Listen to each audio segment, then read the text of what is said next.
Current data on the status of children and families in the USVI is now out, following the release of the 2022 Kids Count USVI data book on Wednesday by the St. Croix Foundation for Community Development. Kids Count is a national initiative from the Annie E. Casey Foundation. It is recognized as one of the biggest and most established data sources on families and children in the United States. Kids Count, as part of its efforts, offers essential statistics on child well-being. During Wednesday's virtual presentation, the Kids Count USVI team offered an overview of the 2022 USVI data book, which provides a detailed report on the state of youth in the territory in 4 core domains: family and community, education, health, and economic well-being. This book is truly ours. It's not just about us, it's by us, and it's for us. And we hope that everyone will take time to read it, to digest it, and then to commit themselves to, even in some small way, transforming our local landscape in ways that ensure that we are building and sustaining sturdy and layered, equitable, and accessible systems and supports for all of our children. To offer some background information about Kids Count, for almost 2 decades, Kids Count has been an invaluable resource for our community, providing a temperature check on how children and their families here in the Virgin Islands are faring. Kids Count has also been an essential part of local policy development, as well as St. Croix Foundation's own program development.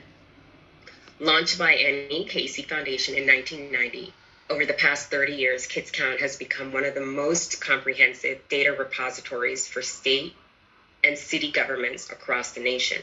Various members of the Kids Count USVI team made presentations during the virtual event, including Charmaine Hobson, who focused on opportunity youth.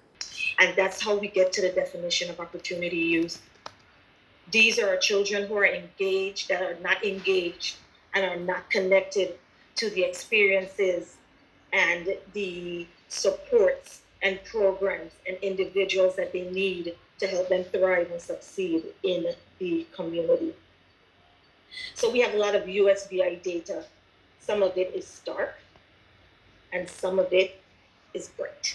In the area of education, we have great data that states that between 2020 and 2021, grades 7 to 12 had 114 students who left the school system. Left the school system means they're unaccounted for, or they're considered in the category dropouts.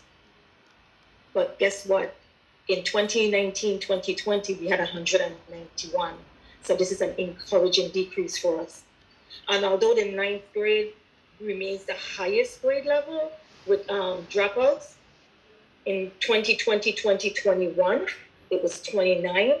And in 2019-2020 school year, it was 51. In the area of economic well-being, the data showed that 33% of our children in the USVI are living in poverty, like Saul stated. But this is almost twice the national average of 17%. So, like in the last data book, we have a section that's called Spotlight on Opportunity Youth. And I must tell you, last year, we had a scrawny little section, about 3 pages, where we talked about the opportunity youth. But this year, we have 6 meaty, rich pages filled with data on the opportunity youth. Hobson said she felt hopeful as government agencies and nonprofits, quote, worked hand in hand to create more dynamic programs for our youth.